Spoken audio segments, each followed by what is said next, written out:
안녕하세요, 일렉트로캠입니다. 오늘은 테슬라가 계속해서 그 어닝콜에서 나왔던 이야기들인데 오토파일럿을 라이센싱 할 수 있다라는 이야기를 했었습니다. 그것에 대해서 한번 이야기를 해볼까 하고요. 물론 그러면서 마치 테슬라를 조금 떠날 수도 있다는 듯이 일론 머스크가 이야기를 했다는데 그것은 사실 그 속뜻과는 매우 다르다고 생각이 되어지고요. 왜냐하면 당연히 어떤 CEO든지 간에 항상 평생 그 한 회사에 있을 수 있는 CEO가 있겠습니까?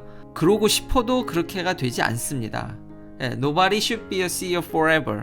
forever 할 수 없죠. 그래서 그냥 당연한 얘기를 그냥 한 거고, 실상은 앞으로 몇 년은, 최소 몇 년은 테슬라에 있을 거고요. 일론 머스크는 당연히. 왜냐면 테슬라 안에서 여전히 익사이트한 그런 일들이 남아있기 때문에 떠나기 어렵다고 이미 밝혔고요. 물론 당연히 이런 익사이팅한 일이 없고 제가 볼 땐 그러기는 쉽지 않을 것 같은데, 왜냐하면 테슬라가 벌려놓은 일들이 너무 많기 때문에 해야 되는 일들이 무지막지하게 많기 때문에 과연 떠날 수 있을지, 이 속뜻을 보면은 떠날 수 있을지 굉장히 의심스럽지만 당연히 익사이팅한 일이 없고 본인의 그 하고자 하는 방향과 다르다든지 감흥을 못 준다면 일론 머스크는 떠나겠죠. 그렇지만 현 상황에서는 거의 그럴 일이 없다라는 걸 알려드리고 싶었고요. 댓글에 떠날 수도 있다라는 걸 언급하신 분들이 꽤 있으셔서. 그리고 오늘의 메인 주제인 테슬라가 오토파일럿을 라이센싱 할 수 있다라는 얘기, 이것에 대해서 이제 이야기를 하려고 하는데요. 기술적인 특허 문제나 이런 것들은, 그러니까 겉으로 보기에 이건 특허 얘기는 제가 전에도 다뤘습니다. 말은 그냥 오픈으로 준다 그러지만 경쟁사라든지 회사가 가져가려면 사실상 거의 불가능하거나 이 디제스터라고, 그러니까 테슬라의 기술은 라이센싱 하기가 쉽지가 않습니다. 그 법적으로 이미 테슬라가 그렇게 만들어놨기 때문에 이익을 발생하지 않는다든지 연구용이면 모를까 경쟁사들이 가져가기가 쉽지 않죠. 근데 갑자기 오토파일럿에 대해서는 지금 라이센싱을 준비하고 있고 이미 얘기를 하고 있다고 얘기를 하고 있죠. 이렇게 된 이유는 항상 테슬라의 전략이라고 해야 될까요? 그러니까 일론 머스크는 참 어떻게 보면 참 욕심이 많다고 해야 될까요? 테슬라는 정말 전방위적으로, 그러니까 FSD 베타도 이렇게 더 열심히 풀지 않는 거는 웨이모가 더 이상 이 로보택시에 대해서 지금 범위를 넓힌다든지 이렇게 화제거리가 되고 있진 않거든요. 현재 수준을 유지하면서 테스트를 하고 있기 때문에.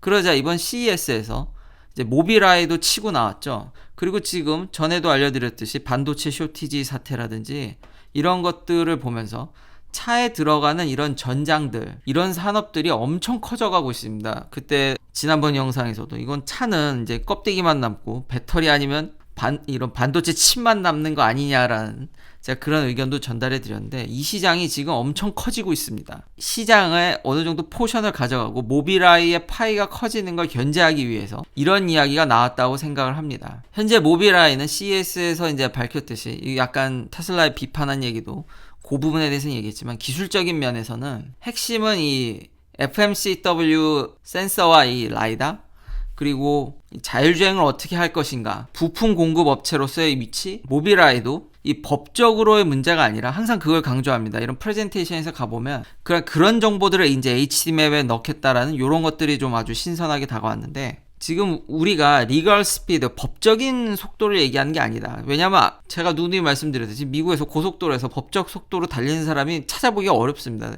모빌아이가 이야기하죠. 커먼 스피드가 뭐냐. 그러니까 HD맵 안에 이런 정보들. 여기서 저랑 좀 의견이 좀 갈리는 부분이 있는데, 예를 들면 도로에 쓰여져 있는 사인 같은 거를 딥러닝으로 트레이닝하는 건 그렇게 어렵지 않다라고 하는데, 요거는 약간 테슬라의 안드레아가 보여준 면과 좀 다릅니다. 계기판이 좀 이렇게 비스듬하게 보인다든지 장애물이 있는다든지 그런 것들도 테슬라는 AI를 통해서, 그러니까 딥러닝을 트레이닝 해가지고 예측해가지고 알아맞추는 데까지, 그러니까 좀 더 딥러닝에 헤빌리 의존하는 상태인데, 모빌아이는 아마 이 뜻은 그저 있는 시그널을 잘 트레이닝 한다고 저는 생각을 합니다. 안 그러면 그렇게 쉬울 수가 없는데, 그건 쉬운데 어쨌든 어려운 부분은 테슬라도 마찬가지고 이런 도로들의 상황이라는 거죠. 실제 스피드는 리걸 스피드와 다르고, 여기 서브룰, 그러니까 실제로 아주 미묘한 차이가 있는 룰이 우리 도로를 지배하고 있는 거죠. 그런 것들을 어떻게 트레이닝해서 넣냐 이건데, 그런 정보들을 AI에 의존하는 게 아니라 그런 거를 HD맵에 어느 정도 정보를 넣어서, 그리고 서머리를 해서 생각보다 이런 정보들이 그렇게 용량을 많이 차지하지 않는다. 그러니까 여기서 알 수 있는 건 뭐냐면, 모빌아이의 전략은 다 조금씩 쓰는 겁니다. 그러니까 FMCW 이제 라이다도 이제 자체 생산을 하겠다고 발표를 해서 지금 루미나나 그런 회사 쪽 주가에도 영향을 준 적이 있는데, 모빌아이는 인텔의 자회사입니다. 그러니까 인텔의 아주 뛰어난 나노 패브리케이션을 이용해서 이런 칩들, 이 FMCW, 그러니까 프리퀀시 베이스로 라이다를 쓰는 겁니다. 일종의 도플러 효과로 쓰는 건데, 간략하게 투자나 이런 정도의 충분한 이해력이라면 그냥 좀 덜 떨어진 라이다라고 해야 될까요? 좀 반쯤 부족한? 예를 들면 레이저를 직접 쏴서 바운딩 하는 걸 캐칭하는 게 아니라 프리퀀시 베이스이기 때문에 뭐 오는 차를 측정하는 건 별 문제가 없지만, 이렇게 레터럴로 조금 움직인다든지 이러면 FMCW는 약간의 문제가 좀 있습니다. 그러니까 타임 오브 플라이 시스템에 비해서 좀 단점이 있는 거죠. 그래서 이런 분석 보고서들이 많습니다. FMCW 라이다랑 이제 타임 오브 차이가 어떤지 이게 장문에 있지만, 결국 결론은 커스트라든지 지금 당장 이 애플리케이션을 쓰기 위한 현실적 대안으로 FMCW가 오는 거지, 사실 TOF 대비해서는 성능이 떨어지는 게 사실입니다. 물론 지금 이런 칩들이나 이런 것들이 나와서 어느 정도 개선될지도 의문이 있지만, 현실적으로 현재로서는 그런 격차가 있지만 가격적인 면들이라든지 현실적인 상황을 고려한다라면 FMCW가 굉장히 좋은 옵션이 될 수 있고, 그러니까 모빌아이는 여러 가지들을 조금씩, 이런 걸 리던던시라고 하죠. 그리고 모빌아이는 이런 리던던시가 반드시 필요하다고 이야기하고 있습니다. 왜냐하면 한 가지 시스템만 이제 의존하면 에러가 날 수도 있기 때문에 여러 가지를 이제 상호 보합해서 쓰겠다는 거죠.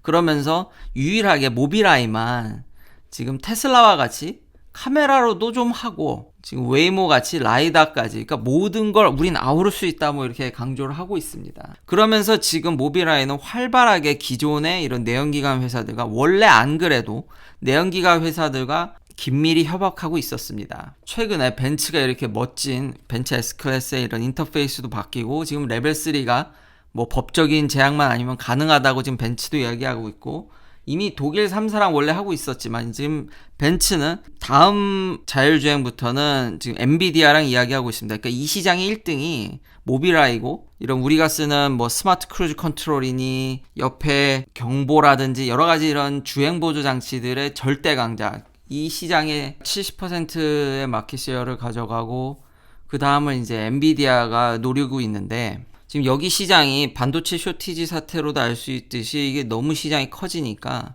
테슬라가 거기서 이익을 좀 이제 가져오겠다는 거죠. 자기도 충분히 이런 기술력이나 이런 것이 되기 때문에, 그래서 이런 이야기가 나오는 것입니다. 분명히 다른 이 업체들한테 테슬라는 더 저렴한 가격에 공급하겠다고 아마 이야기를 하고 있을 것 같습니다. 근데 다만 걸림돌은 이 경쟁사라는 거죠.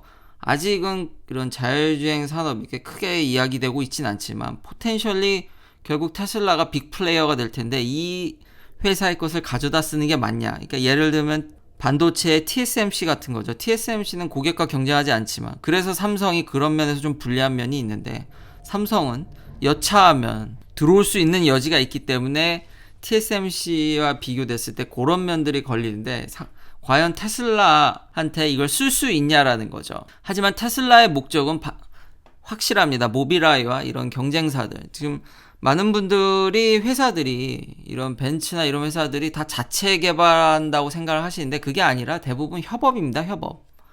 현대도 그렇고 BMW도 그렇고, 지금 중국에서는 뭐 샤오팽이라든지 테슬라의 오토파일럿과 비교한다든지 이런 자료들을 보면, 이 샤오펑은 심지어 이제 엔비디아 걸 갖다 쓰는 건데, 이 제조회사, 자동차 내연기관 회사들은 그런 부품들을 가져다가 차 이제 버무려서 어떻게 대량 생산할까, 그런 쪽에 더 초점이 맞춰져 있지, 밑바닥부터 이런 기술들은 사실 이런 부품업체들이 만들어주는 게 맞죠. 근데 이런 부품업체들이 현재 그런 시장에서의 영향력이 워낙 커지다 보니까 테슬라가 이것에 대해서 견제를 해야겠다 생각하는 거죠. 그러니까 테슬라는 정말 손을 안 대는 부분이 없습니다. 거의 뭐 전방위로 어떻게든 이익이 나는, 수익이 난다라고 생각을 하면은 거기 시장에 이렇게 터치를 하는 거죠. 경쟁사 수준이 어느 정도냐면, 최근에 인트레스팅한 게 벤츠의 지금 새 모델 S클래스 현행 모델이 아니라 이제 다음 모델에 있어서는 드라이브 파일럿이라는 레벨 3가 된다고 벤츠는 이야기하고 있습니다. 근데 이제 법적인 문제로, 이거 누구랑 말이 굉장히 비슷한데, 법적인 문제로 아직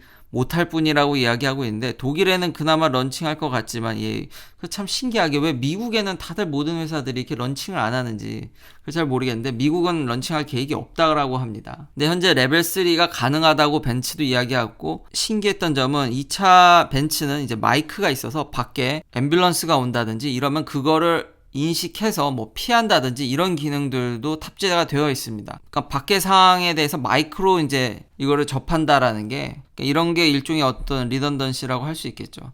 그러나 엔비디아를 비롯해서 모비라이도 그렇고, 이 보시면 뭐 빨라야 2022년에 좀 보이고, 이제 본격적으로 나오는 것들이 다 2024년, 2025년이기 때문에 현재 이런 자율주행 플랫폼을 왕창 뿌릴 수 있는 회사는 테슬라밖에 없고, 현재 FSD 베타로 일반적으로, 물론 좀 그걸 빨리 크게 풀어줬으면 좋겠지만, 이렇게 몇몇의 어쨌든 소수 유저들한테도 풀어서 지금 미국 전역에 돌아다니고 있기 때문에 규모면이나 어떤 레벨의 완성도 면이나 이런 면에 있어서는 여전히 테슬라가 앞서 있는 건 맞습니다. 근데 항상 알려드렸듯이 이런 리딩할 수 있는 시간이, 당장 이 회사들 보십시오. 2022년이나 24년이니까 그때 갔을 때까지도 이제 테슬라가 그때까지는 이제 충분한 시간이 있는 건데, 그 시간이 지나면 경쟁이 엄청나게 일어날 것이기 때문에 이런 테슬라한테 시간이 없다라는 얘기는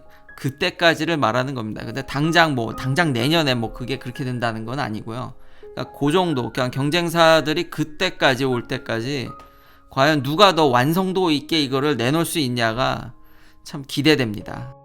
긴 영상 시청해 주셔서 감사합니다. 내일도 테슬라 관련 이야기들로 찾아뵙겠습니다.